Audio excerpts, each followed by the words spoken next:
What is Bitcoin? Bitcoin is an application of blockchain technology.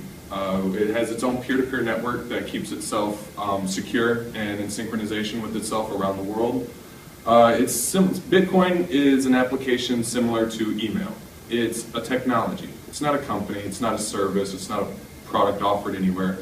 It's an invention that was just gifted to the world as an open source development, and it says down there I put in there, it's community contributed development, and it's open source. It has developers from all around the world of all different types of backgrounds, all contributing to the safety and security of this application.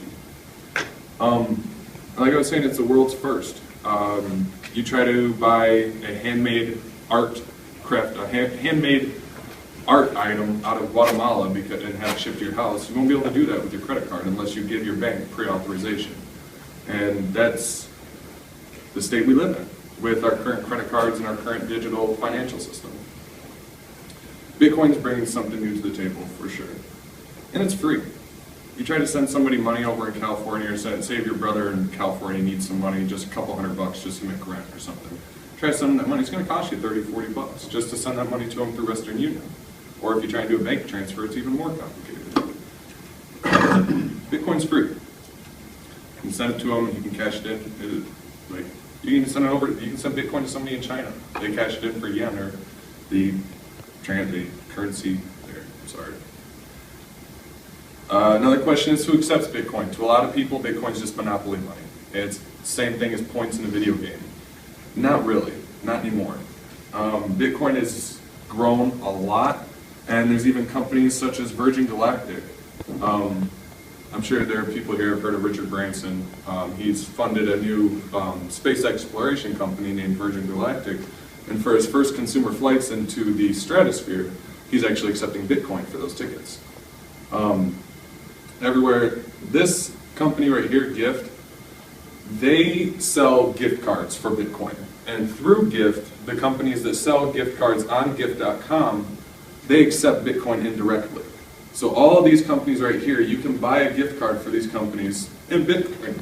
And even Walmart's even on there. So you can get indirectly, you can get your groceries in Bitcoin nowadays.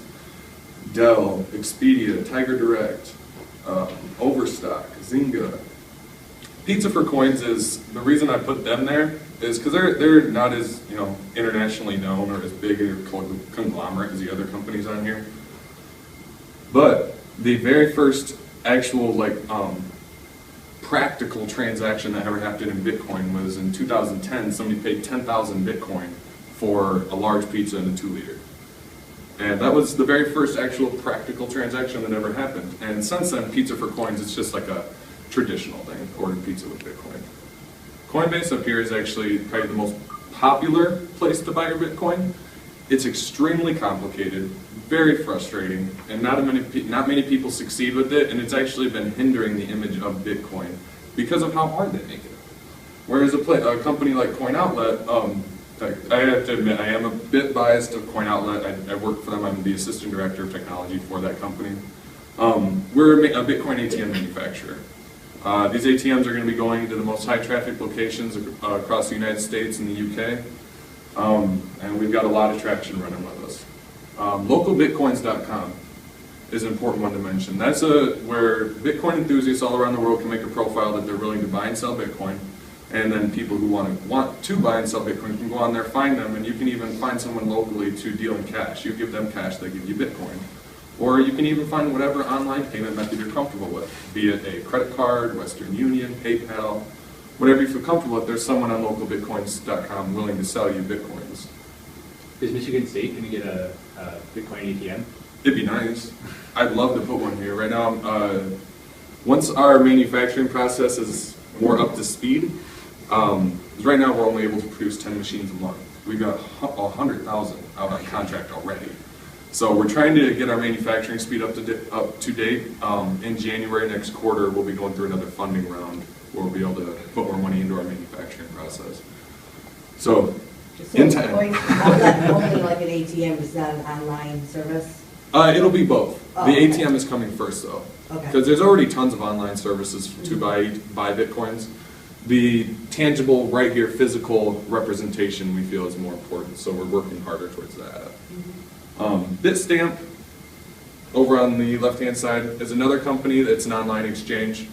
It's a bit more aimed towards professional traders with an order book log and kind of the same thing you'd find on any stock trading website like Scottrade.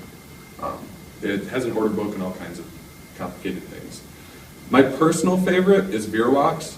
It's a little bit more expensive than market price, but it's really convenient. I would just, if you have a PayPal, you just deposit US dollars from your PayPal, you trade them for Bitcoin right there on the website, send a Bitcoin wherever you want. Simple as that, and no real hassle. Use it, it's as easy as just sending a friend some Bitcoin, sending whomever some Bitcoin, that's it. But what's going on actually behind the scenes is that it's powered by the peer-to-peer network. This peer, let's say this is Jim, this is Bob. When Jim sends Bob the Bitcoin, what he's actually doing is posting the transaction to the nearest node of the peer-to-peer network behind Bitcoin. That node is then going to include that transaction on a block of data that is set to be mined by the miners and dispersed amongst all the nodes on the network. Then once, this is Bob, I think. So then once Bob's phone, Bob's wallet is actively updating itself with the blockchain, which is the ledger, the public ledger for all the transactions. Once Jim's transaction is posted and synchronized with the peer-to-peer network, which is just about instantaneously, it's going to show up on Bob's wallet as an inbound transaction, because now these Bitcoins are being sent to an address that he owns. And that's it. There's a lot more granular detail to get into with the peer-to-peer network and the nodes of the network, as well as the mining process is a lot more complicated. But that's all stuff that you either study on your own, or I'm sure I'll have another talk at some time. Whatever.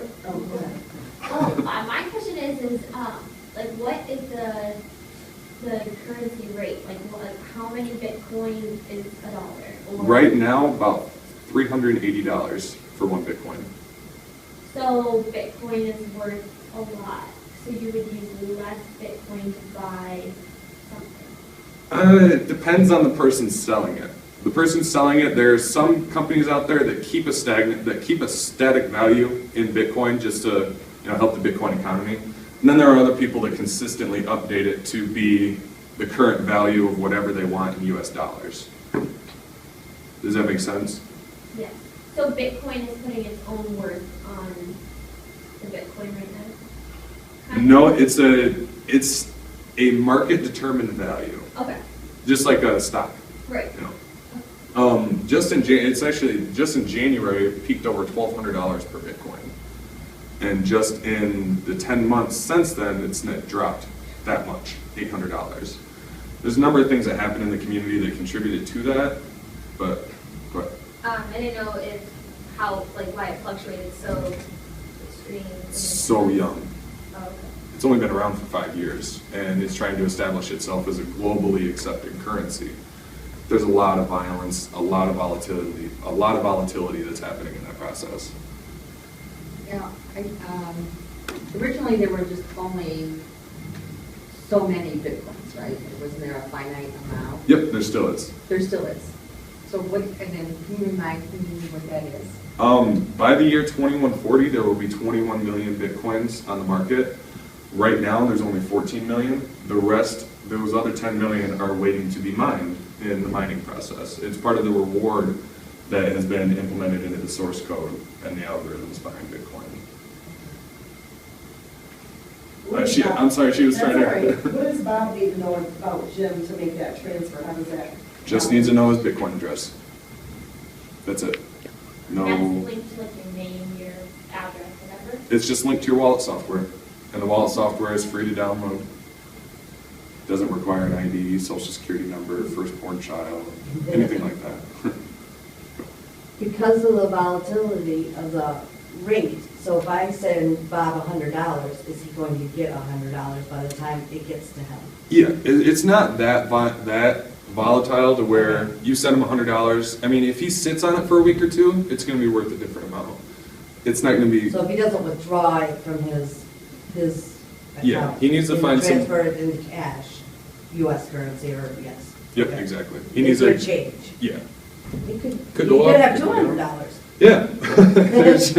it's a double-edged sword. Yeah. Because this is an IT conference, I did want to touch on the blockchain because the blockchain is what's truly, it's a pretty novel idea. It's pretty simple, and yet it's provided so much power to just the security, for one, a financial application like Bitcoin, but also there's a number of projects going on incorporating the blockchain, which is a set of blocks of data, all connected in series by including the hash output of previous blocks and future blocks waiting to be hashed, thus forming an interconnected chain of blocks, a blockchain. For Bitcoin, these blocks include transactions, you can attach messages to those transactions, and a timestamp of the block and the transactions themselves. How many of you guys are familiar with cryptography or hashes or SHA-256? Yeah? All right. Well, have you guys ever gone to download a program and you see like an MD5 output or like a hash output or something along those lines? All right. So, if you take a bunch of data, numbers, characters, words, symbols, and you guys have all heard of cryptography, the NSA and encryption and stuff like that. A type of encryption is a hash. You can get a hash of a set of data that it'll give you anywhere from 32 to 36 character byte string of just letters and numbers that will always be the same as long as that data doesn't change. If that data changes in the slightest form, the hash output will be completely different. So, if you take a block of data, you get that hash output of it. You include that hash output in the next block of data that's going in line with something, say, like financial transactions of a network. It keeps all those transactions secure in the sense that if one transaction back here in the very first block tries to change, you're going to have to regenerate the hash outputs of all all the next blocks in the series. You have to regenerate the hashes of each because all of them are now going to change. Because you change the data inside this block, now which is being used inside this block to create its hash. Now this hash is going to change, and the next hash, and the next hash, and the next hash. So without redoing the whole blockchain, you can't change anything in it. And that's what is really keeping Bitcoin secure and everyone comfortable in the fact that your Bitcoins are your Bitcoins. Because down there, I note that it's going to cost more computer hardware because of the current the current processing power of the Bitcoin network, and how long it's been around, the amount of data there is in the blockchain. It would require more money in hardware than you could really hack out of Bitcoin.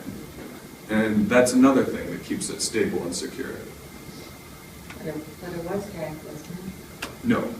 There have been a number of companies that have been hacked. The original place in Japan or something? Mt. Gox. There you go. Yeah, Mt. Gox wasn't so much of a hack, so much as it was the CEO's incompetence.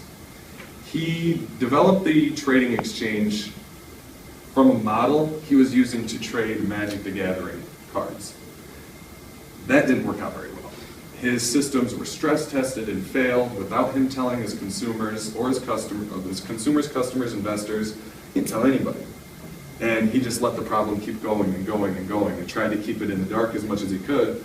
Well, until people started losing their money and weren't able to withdraw the Bitcoins they had because he didn't have any money in the wallet because it had all been gone, it went under. And that was the really big, that was in January, about end of January, early February. That's when Bitcoin price really started to tank. Because people they saw that as a problem with Bitcoin. They didn't realize it's just a problem with Mt. Gox. They saw it as a problem with Bitcoin. Oh, I need to sell all my Bitcoin, and that's driving the price all the way down to where it is. It went down it sank down below $200 for about a week, about a month or two ago, and it's been on a gradual climb since. It just peaked back over 400 last week, back down under 380. Pretty violent.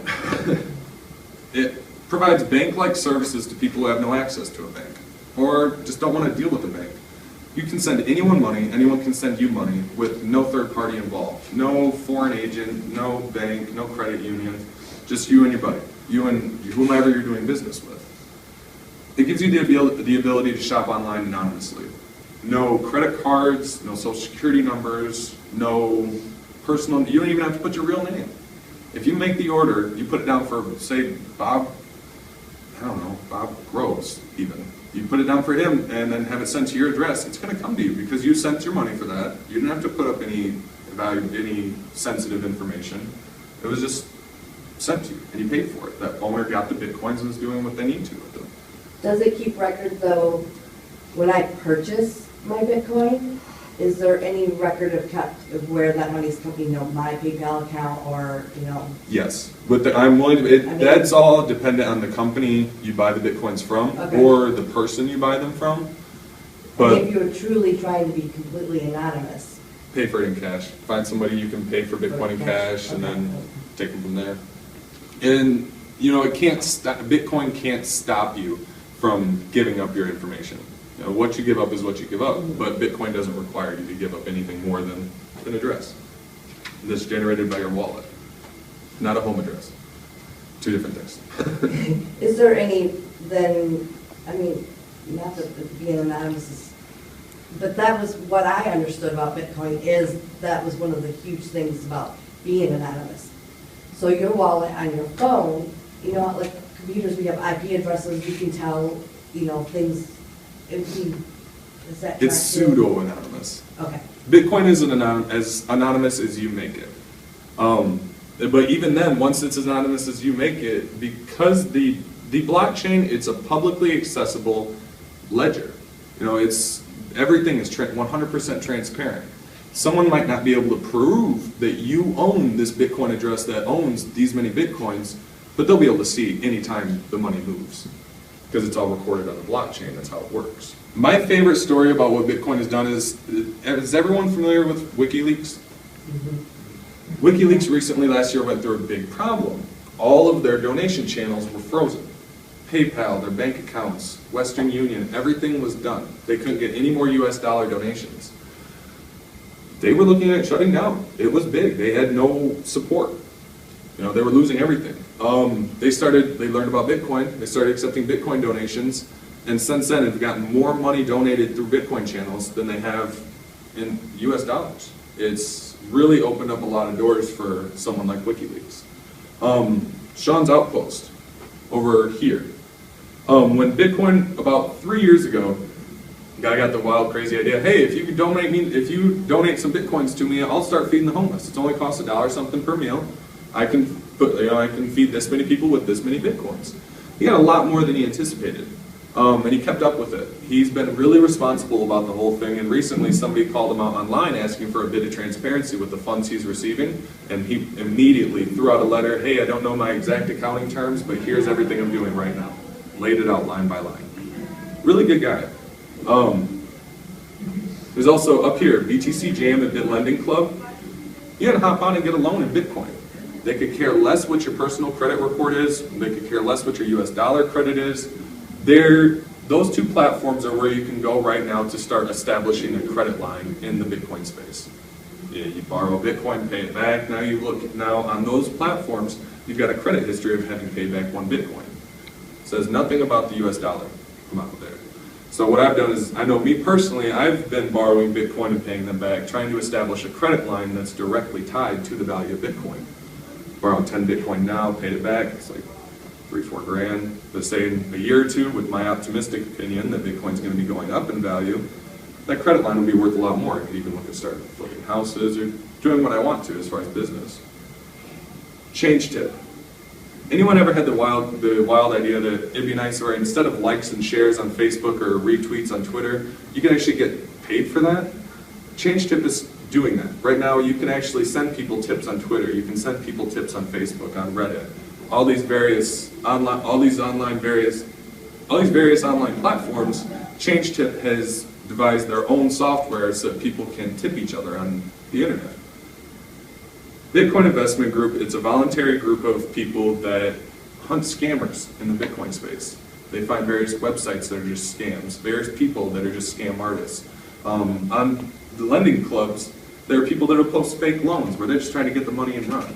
And the Bitcoin investment group will call them out. They ask the right questions at the right time, and they aren't afraid to.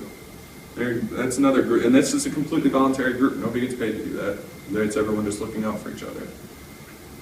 The BitGive Foundation is the world's first tax-exempt Bitcoin company.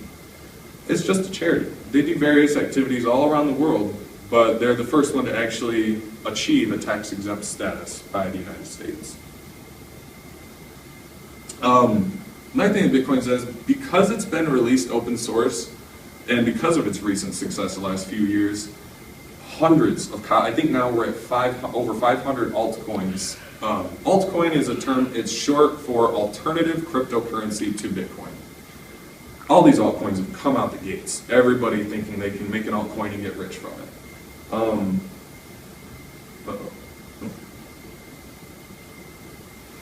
Litecoin, this was the first. It implemented a new algorithm that's less power hungry than Bitcoin.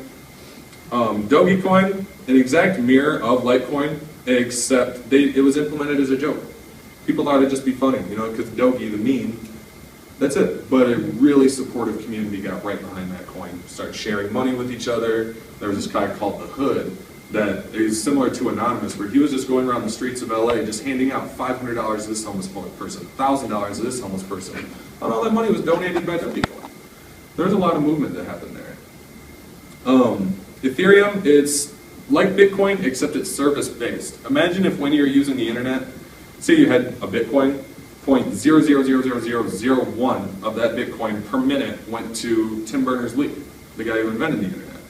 And that would have made him a very wealthy man by this time. Let alone the impact his invention has had, he would have been able to receive commissions and money for that. And that's what Ethereum is. Syscoin is this one. This is actually a pretty cool advancement because it's decentralizing a marketplace. I'll explain that in a minute. Are these as secure as Bitcoin? Yeah. They work the same way except for Darkcoin. Remember how I was saying that Bitcoin is transparent on the blockchain? Darkcoin isn't. Darkcoin has anonymized all of its transaction data to service the darker side of the internet. And that's intentional. But I didn't want to leave it out because it is a true technological advancement, the way they've gone about it. Syscoin is kind of in the same fashion as Darkcoin, where the developers didn't intend for this, but it's a decentralized marketplace as far as shopping online with no central server. The marketplace is stored on the blockchain, which the blockchain is on every node in the network. There's hundreds of servers that you would need to take down the marketplace of Syscoin, which is just no law enforcement agency has the manpower to do that. And thus, they've created a marketplace that can't be taken down by the FBI or NSA. And that is making some real impacts. And I've been interested and really excited just watching the development of that.